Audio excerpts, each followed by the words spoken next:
Bienvenue sur Familimaliste, le podcast qui parle minimalisme en famille. Je partage sur ce podcast astuces, méthodes et réflexions pour vivre une vie concentrée sur l'essentiel et débarrassée du superflu. Le podcast est un très bon point de départ pour désencombrer ta maison. Si tu veux passer à la vitesse supérieure, je t'invite à aller en description. Tu trouveras les liens de mes ressources gratuites et toutes les informations sur mon programme d'accompagnement.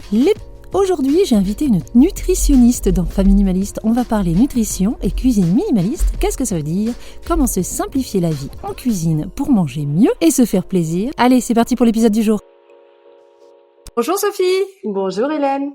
Merci d'être ici sur le podcast aujourd'hui, ça me fait plaisir de te recevoir. C'est gentil, moi aussi je suis contente. On a bien préparé l'épisode, c'était déjà une super conversation. Comme je dis à chaque fois, il faudrait que je les enregistre, ces trucs de préparation en fait. Parce que c'est des bonnes discussions. Je suis ravie que tu viennes aujourd'hui parce que c'est un thème qu'on n'a pas encore abordé ici sur le podcast. Je vais commencer déjà par te présenter, qu'on sache à qui on a affaire. Une fois que j'aurai fini de te présenter, tu pourras rajouter des choses ou me dire si j'ai dit des bêtises, ça peut m'arriver. Est-ce que ça te va ? Ça me va Hélène, on va voir. Allez, c'est parti. Donc, tu t'appelles Sophie, ça c'est sûr, j'ai bon. Tu habites en région parisienne. Tu es diététicienne nutritionniste diplômée et accompagnante en allaitement maternel.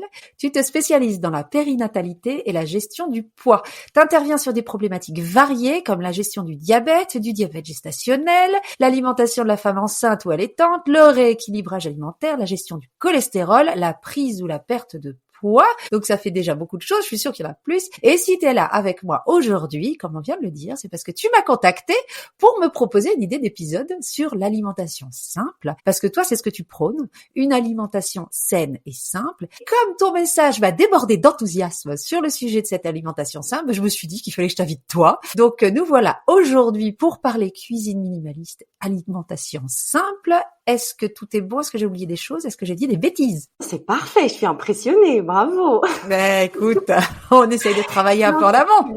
Oui, je vais prendre l'alimentation simple et saine, exactement. Voilà. Alors, on va commencer même pour la même question que pour tout le monde, quel que soit le sujet, pour qu'on te situe un peu sur le spectre du minimalisme. Donc, ma petite question rituelle, c'est quoi pour toi le minimalisme ? Et est-ce que tu te définis comme tel ? Le minimalisme, c'est particulier. Ma définition, c'est de protéger ces 4 ressources que je trouve les plus essentielles. C'est évidemment la santé, le corps. Alors moi, évidemment, c'est mon domaine, mais je pense qu'il y a plein de gens qui y sont sensibles. Donc, protéger sa santé en faisant toujours simple et protégeant ce corps.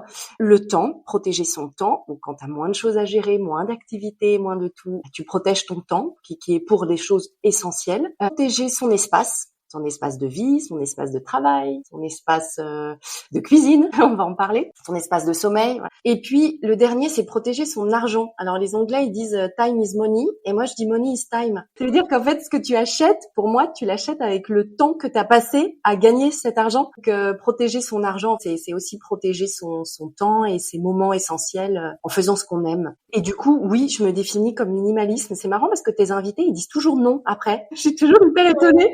Et du coup, je me dis, c'est quand même curieux parce qu'ils ressemblent vachement à leur définition. Non, moi, je te réponds oui complètement, mais oui depuis 2 ans. J'ai vraiment fait un virage à 180 degrés dans ma vie. Ça fait longtemps que ça me travaillait, mais gros déclic évidemment quand je suis devenue maman et que je me suis fait avaler par ma propre vie et les propres affaires. Donc du coup, là, j'ai dit, il faut changer quelque chose. Et évidemment, comme tu le dis bien dans les épisodes, le minimalisme, c'est vraiment une pelote de laine. Tu sais, quand tu tires sur le fil, tu te rends même pas compte dans quoi t'as mis les doigts. Parce que ça s'étend, ça dérape, c'est transversal. En fait, ça peut s'appliquer. C'est pour ça, d'ailleurs, que je t'avais fait un message en me disant, mais tu sais que tout ce que tu dis, ça peut carrément s'appliquer à l'alimentation et au corps et au poids et à tout. Parce qu'en fait, tu peux le téléporter, effectivement, minimalisme pur et dur, j'ai moins d'objets, mais tu as fait un épisode sur les activités, avoir un emploi du temps plus léger. Moi, je le téléporte évidemment dans mon domaine de cuisine et d'alimentation, mais en fait, c'est infini. Moins, mais mieux. Et donc, oui, je fais tout pour protéger mes ressources et mes essentiels. Et j'espère que j'y arrive. Je vais progresser. Merci pour ça. J'aime beaucoup ta définition très carrée de voir ces choses-là en 4 catégories. Alors, on va rentrer dans le vif du sujet. Comment t'es arrivée, toi, dans le monde de la nutrition ? On va peut-être commencer par là. C'est pas moi qui suis arrivée dans le monde de la nutrition, c'est la nutrition qui est venue me chercher. J'ai une famille et des proches tout dans ce milieu-là, dans le milieu médical ou paramédical ou chercheur. Et du coup, j'ai très vite accroché. Je pense que j'étais un peu prédestinée à finir dans l'aide aux autres, mais la santé en particulier, quoi. D'accord. Et ça fait combien de temps que tu pratiques alors maintenant? Bah, ça fait 14 ans maintenant. Dans la nutrition, ce que j'adore, c'est pouvoir changer la vie des gens, en fait, et d'écouter, d'absorber tout ce qu'ils vont me dire, faire le tri dans ma tête, tu vois, faire comme un scan, et me dire comment est-ce qu'on peut atteindre leur objectif tout en respectant ce qu'ils sont et ce qu'ils aiment. Et chaque personne est un challenge, parce que chaque personne a un métier différent, a des goûts différents, a une famille différente, a un pays, un environnement différent, et puis on est dans toujours des périodes différentes. Donc, j'ai des gens que je connais depuis 14 ans, et je les ai vus venir me voir dans des besoins à chaque fois différents. Dis-moi ce que tu manges, je te dirai qui tu es. Tu ne te rends pas compte l'intimité que c'est l'alimentation des champs, parce qu'ils sont obligés de tout te dire et te le dire, voilà, hyper carte sur table et le cœur ouvert. Et c'est ça qui est beau, c'est rien de plus sur mesure que de l'alimentation. C'est pour ça que c'est compliqué de faire le même régime à tout le monde. Merci pour cette plus longue présentation. Tu es là pour parler du coup minimalisme et simplicité en cuisine. On va rentrer dans le vif du sujet. C'est quoi pour toi le minimalisme en cuisine? Si quelqu'un te parle de ça, c'est quoi et c'est quoi les bénéfices? Il y a deux aspects dans le minimalisme en cuisine. Il y a l'aspect matériel, mais on va passer très vite parce qu'en fait, toi, t'en as déjà beaucoup parlé. Même si c'est très juste, c'est l'aspect purement d'une cuisine désencombrée, de pas 50 robots, pas 50 000 sortes de couteaux ou 50 000 poêles. Donc l'aspect vraiment matériel, même si je pense qu'il joue énormément, c'est-à-dire d'avoir une cuisine agréable et fonctionnelle, qui nous ressemble, ça joue énormément. Tu sais, quand j'avais fait un sondage sur Instagram et je l'avais fait aussi à mes patients au cabinet, je leur avais dit qu'est-ce qui vous bloque dans faire mieux à manger ou atteindre vos objectifs en alimentation. 60% m'avaient répondu la flemme de vider le plan de travail, nettoyer les ustensiles, attraper des trucs mal rangés, la logistique. 60% étaient bloqués par ça. Et c'est vrai, mais c'est comme tout. Regarde dans tes habits, quand tu as une garde-robe de 50 millions d'habits, t'es noyé. Enfin, prends des enfants, tu leur mets un coffre de 50 jouets, ils sont bloqués, ils font plus rien, alors que tu as 3 jouets. Donc les jouets aussi en cuisine, hein, parce que les robots, en fait, c'est les jouets d'écran. Hein. Ça, c'est l'aspect matériel. Alors évidemment, moi, j'ai absolument envie de te parler de l'aspect immatériel. Le minimalisme immatériel, c'est quelque chose que je travaille beaucoup avec les gens parce que je trouve que ça leur fait beaucoup de mal. C'est-à-dire, ils veulent toujours des millions de recettes, toujours le nouveau. Tu sais, on appelle toujours le syndrome de l'objet brillant. Tu sais, c'est la dernière recette qui est sortie, le dernier régime à la mode, les derniers articles où ils entendent qu'il faut faire comme ça. Mais non. Mais le secret, il est toujours dans la simplicité. Toujours. Ça marchera toujours. De prendre des recettes simples, vos basiques, les choses qui vous conviennent. Si tu adores le riz, bah tu manges du riz régulièrement, puis c'est simple. Si t'es plutôt pâtes, tu vas manger des pâtes. Si t'es plutôt légumes comme ci ou comme ça, bah, tu vas plutôt manger ça. Tu reviens à ce qu'on appelle en nutrition les aliments bruts. Avant que la société, elle t'ait créé des millions de besoins ultra transformés et de pâtes comme ci, et de pâtes à tartiner comme ça, et de sans gluten et de sans lactose et de chauffer mais enlever, mais tu vois. On simplifie. Les gens, ils savent plus ce qu'ils ont dans leur placard. On leur garde-manger, il y a tout le fond qui est à moitié périmé, je sais pas ce qu'il y a. Et puis bon bah je prends devant, ou comme tu avais déjà dit, bah ou sinon on rachète au magasin aussi. Mais non, votre garde-manger, c'est le supermarché. C'est le supermarché, c'est lui qui garde pour vous. Et d'avoir des recettes simples et des basiques et de pas culpabiliser, parce que le problème c'est que les gens ils culpabilisent, ils me disent oui mais je vais pas manger varié, je vais pas manger et maison, comme si maison c'était 2h30 de cuisine absolument. En fait, pour moi, manger équilibré et maison, ça peut se faire en 10 minutes. Hein. Il y a des gens qui ont pas de soucis pour les restes. Alors 2-3 fois en général, après ça bloque un peu. Et effectivement, après, on peut congeler et ressortir le même gâteau. Et puis après, les restes, ça peut aussi se décliner. Exemple, tu vois, j'avais un reste de courgettes poêlées. Je le resserre pas comme ça parce que moi, alors personnellement, ça ne me dérange pas de manger des restes. Mais à la maison, apparemment, j'ai des VIP qui n'apprécient pas beaucoup. Donc du coup, je me dis, je vais remixer en fait le reste. Et j'ai fait un gratin, ce que j'appelle d'ailleurs mon gratin de reste. C'est un gratin, tu mélanges juste la sauce tomate, une boule de mozzarella, tout tes restes. Donc là, il me restait des courgettes. Et tu mets quelques pâtes au four, 30 minutes, merci, au revoir. J'ai dû passer 5 minutes en cuisine. Ni vu ni connu, j'ai repassé tous les restes. Et ni vu ni connu, j'ai aussi fait un plat équilibré. Parce que tu noteras que j'ai mis des légumes, des féculents. Il manquerait les petites protéines si on veut être parfait. Ça peut être en entrée. Et puis avoir quelques repas végétariens, c'est pas non plus très grave. Ça dépend de ce qu'on veut aussi. Et tu parles de peu de recettes, des recettes de base. Non, on risque pas de se lasser un peu? Moi, je trouve pas du tout. Mais effectivement, c'est leur grande peur. Alors, leur grande peur, et en même temps, ils me le disent eux-mêmes en me disant, tu sais, au final, je fais toujours les mêmes courses, je mange tout le temps la même chose, ça tourne en boucle. Quand on me dit qu'est-ce qu'on mange ce soir, tu sais, c'est le blackout là. Alors, il y a plusieurs façons de fonctionner, mais tu vois, d'avoir un système de recettes chouchoutes notées, d'avoir ou sur son téléphone ou sur son papier, ces recettes chouchoutes, moi j'en ai une quinzaine à peu près de notées. C'est les recettes qui sont faciles à faire et c'est des recettes qui sont à peu près équilibrées. Après, pour ceux qui aiment d'avancer un petit peu plus dans l'organisation, grande méthode. Et d'ailleurs, j'ai un e-book gratuit qui est dans les ressources. Je pense que tu pourras le mettre. Enfin, en tout cas, dans mon site, tu mettras, ouais, voilà, en description. Et je l'ai appelé "Qu'est-ce qu'on mange ce soir?" Et du coup, là, je décris une méthode que moi j'aime bien. Ça veut pas dire qu'elle plaît à tout le monde. Toujours la lire et voir si elle plaît. Je l'ai appelée "Le un jour un thème". J'aime beaucoup cette méthode parce que c'est de dire bon bah alors le lundi, ça sera les galettes, tu sais, les crêpes salées là, les galettes de sarrasin. Ouais, Tous je suis les lundis. bretonne, donc oui, bien sûr, quand tu me dis galette, c'est même pas une crêpe salée, meuf, Non. c'est une Ah bah non, galette. mais tu vois, les Bretons, ils me reprennent en disant, non, mais ne dites pas crêpe salée. Non, c'est pas une crêpe salée. Mais les autres savent pas ce que c'est. Galette. Qu'est-ce qu'elle on mange des gâteaux Non, galettes? blé noir au sarrasin, c'est tout ce qu'on... Voilà. Alors, les Bretons sont assez à l'aise là-dedans. Donc, à la bretonne, faites comme Hélène. Et donc, par exemple, tous les lundis, ça peut être galette. Après, tu déclines. Il y en a qui vont faire poire au saumon, il y en a qui vont faire une complète œuf fromage, ça serait galette, mais finalement en fait c'est jamais le même lundi. Tu vois, le mardi ça peut être mon fameux gratin de reste. Il y a une recette que moi je fais tout le temps pour te dire le jeudi chez moi, c'est toujours rillettes de sardines ou rillettes de maquereau. C'est du fromage frais écrasé avec des sardines et du maquereau. J'ai dû mettre 3 minutes, hein, mais c'est délicieux. C'est hyper sain, c'est même dans les recommandations nutritionnelles de l'HAS, de la Haute Autorité de Santé, c'est de manger beaucoup plus de poissons gras. Tous les jours, tu peux te faire une sorte de squelette, en fait, de menu, et après, tu déclines avec ce que ta famille aime ou ce que toi tu aimes ou le besoin de variété que tu as, ce qui est de saison exactement. Et moi, j'aime bien ça parce que il y a plus la question qu'est-ce qu'on va manger ce soir. Non, je sais que le lundi, c'est galette.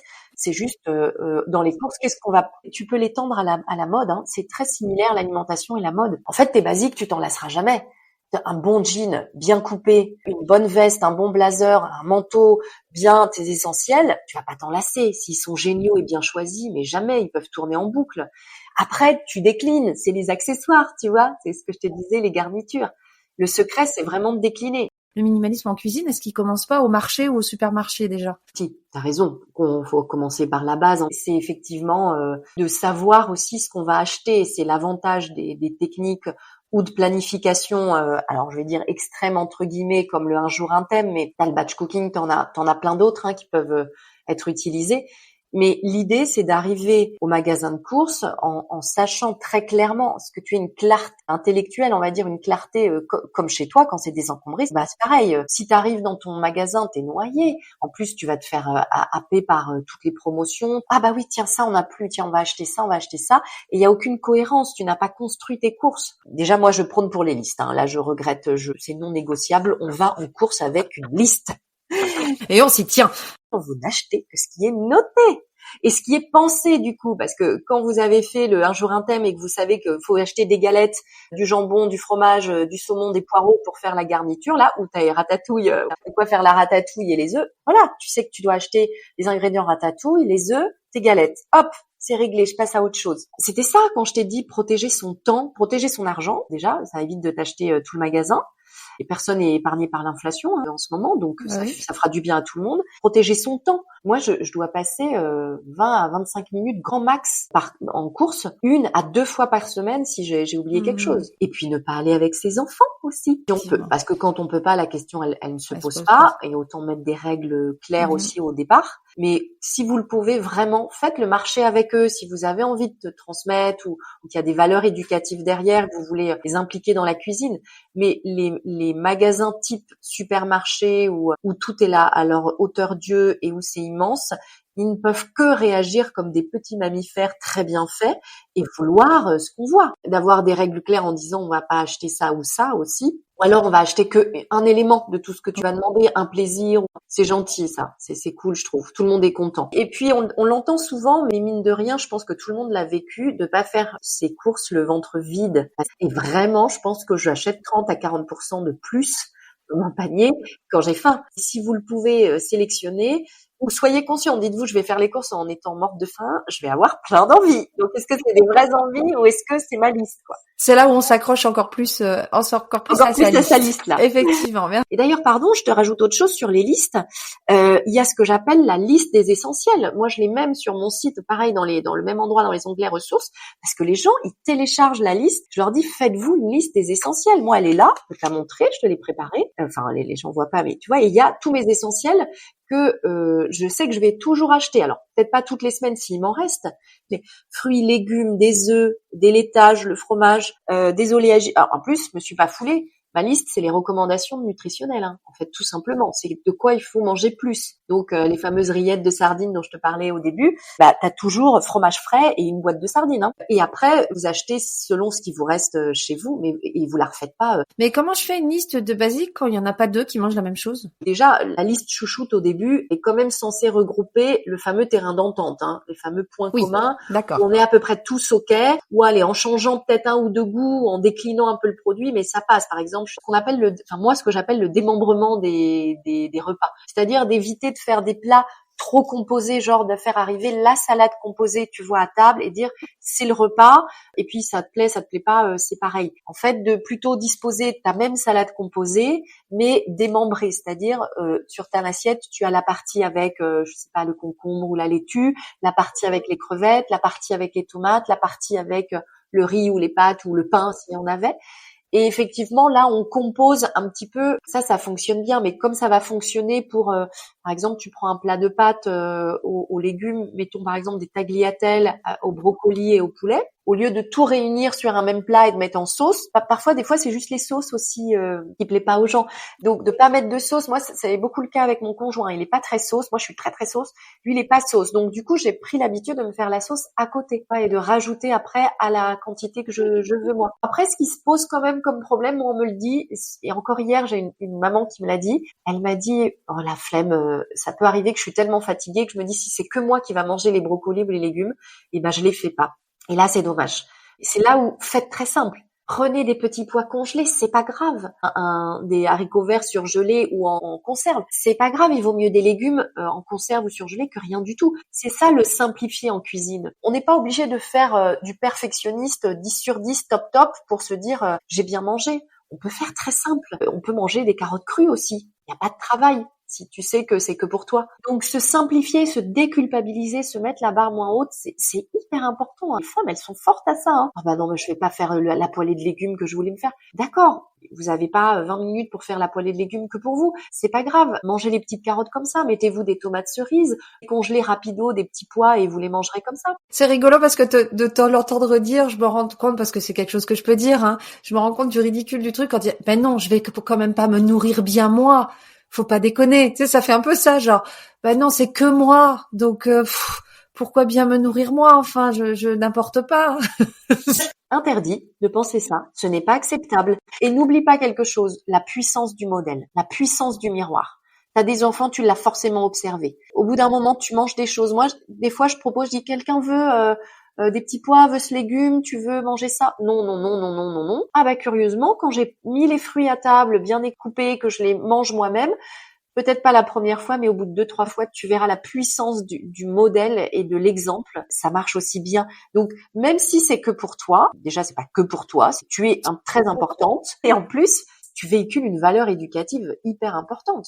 On dit qu'il faut absolument écouter les envies qui viennent de soi. On dit qu'il faut être plus critique sur les envies qui viennent d'ailleurs parce que c'est des envies créées, genre je sens une bonne odeur de boulangerie. Ah, j'ai envie d'un pain au chocolat. Ça, c'est quelqu'un qui te l'a créé, ou les envies sociales parce que t'es invité, tu vois plein d'apéros. Ah ouais, ça, j'adore ça. Voilà. Mais ça, en général, quand les envies viennent de toi en interne, j'ai envie de foie de veau. J'ai envie de chocolat. J'ai vraiment envie. Et puis, tu sais, elle reste pas là. Elle reste comme une petite rumination là qui tourne en boucle. Celle-là, elles sont très importantes à respecter.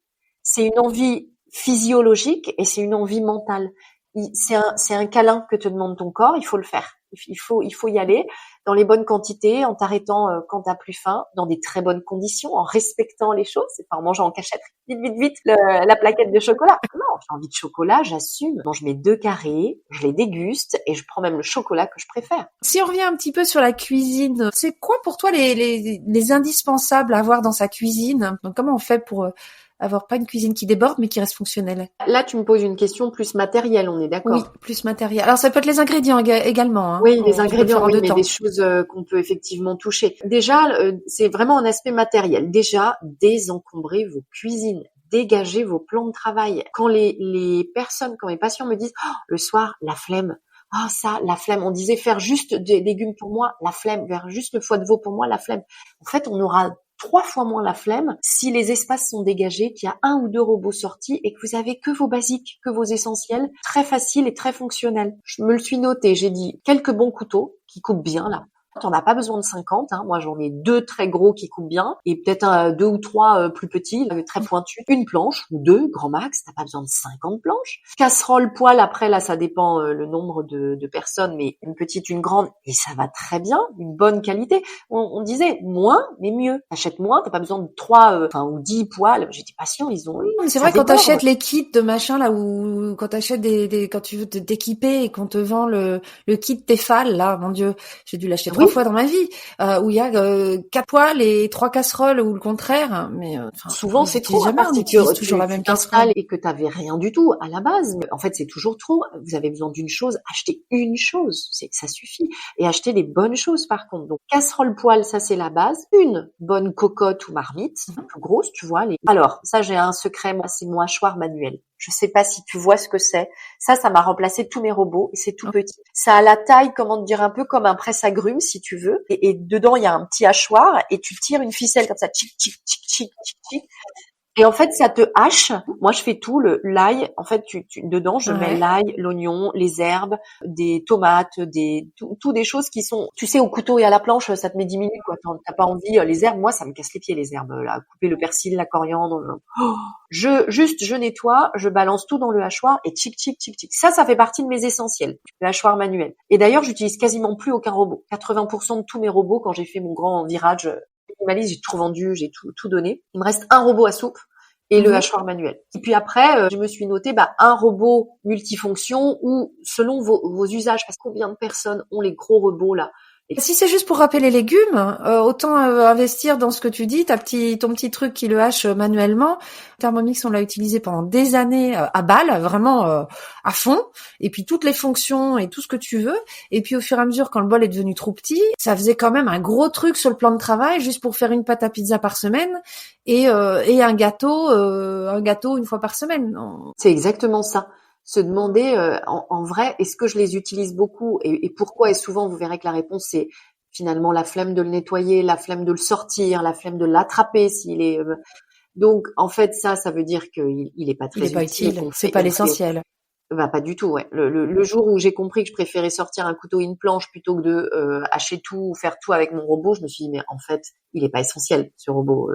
Je peux faire sans. Et dans les ingrédients, c'est ma fameuse liste des essentiels, ce qui te revient toutes les semaines. Tout le monde réachète tout le temps les mêmes choses. Moi, dessus, c'est fruits, légumes, œufs, yaourts, oléagineux, c'est tout, sardines, toujours les mêmes choses qui reviennent. Et ça, c'est vos basiques. En fait, vous pouvez faire avec simple. Avec vraiment simple. Ça m'arrive de faire des recettes qui sortent un petit peu plus de l'ordinaire. C'est le seul moment où je fais pas attention au prix au kilo et je préfère acheter des trucs plutôt en vrac. Je préfère m'acheter juste ce dont j'ai besoin. Et après, au moins, ça vire. Oui, alors là, je suis tout à fait d'accord avec toi. C'est aussi le raisonnement que je fais parce qu'au début, il me coûtait en me disant, mais quelque part, d'un point de vue écologique ou gaspillage ou juste budget, de se dire, voilà, on va acheter plus, dommage, ou c'est le même prix. J'ai exactement cet exemple quand j'achète un lait là que j'aime bien. Et en fait, je crois que ça doit coûter 2 € la grande bouteille et 1,80 € la toute petite qui doit faire un tiers. Et en fait, j'ai arrêté d'acheter la grande parce que j'en jette la moitié. Donc, je paye quasiment le même prix, d'accord. C'est plus intéressant au litre, d'accord. Mais en fait, c'est la moitié finit dans le lavabo, donc c'est ridicule. Est-ce que tu as des choses en plus qu'on n'aurait pas dit? Je t'écoute. On en a parlé déjà. La première astuce absolue, c'est de planifier ses repas. Se lister ses plats chouchous ou dans son téléphone ou sur un papier, mais vraiment quand vous avez trouvé quelque chose qui va bien, qui est facile, vous le refaites au moins une fois par semaine, une fois tous les 15 jours. C'est sûr, vous réinventez pas, on réinvente pas la roue à chaque fois, quoi. C'est dommage à chaque fois de repartir à zéro. Et l'astuce, vraiment pour vider votre cuisine. C'est pour ça que vous vous organisez pas, que vous avez pas envie de cuisiner, que vous avez la flemme. Dégagez les plans de travail, jetez ou donnez les robots que vous utilisez plus, sélectionnez que les épices que vous adorez, que vous utilisez, videz votre garde-manger. Enfin, faites un tri phénoménal. Vous verrez que d'arriver dans une cuisine où vous y voyez clair, vous baissez de moitié votre charge mentale en cuisine. Vraiment. Et se faire sa fameuse liste des essentiels qui bouge plus après une fois qu'elle est faite, elle est toujours dans votre téléphone ou toujours sur un papier dans l'entrée. Et vous la reprenez à chaque fois, vous ajoutez ou enlevez selon ce qui reste. Merci, je mettrai le lien de ton freebie là, de cette liste de base en description. Si on a envie d'en savoir plus, de voir tout ce que tu as à offrir, parce qu'il y a pas mal de choses sur ton site internet, il est hyper bien fait, il y a plein de recettes, on peut s'inscrire à une newsletter. Voilà, il y a vraiment des choses. Si on est intéressé dans le monde de la nutrition, tu es un puissant fond de ressources. Où est-ce qu'on te retrouve? Eh ben, sur mon site, il y a effectivement toutes les infos que tu pourras mettre, savoir où me retrouver sur la partie, comme tu disais, il y a la partie nutrition, la partie périnatalité qui n'était pas du tout notre sujet, mais c'est quelque chose qui me passionne aussi.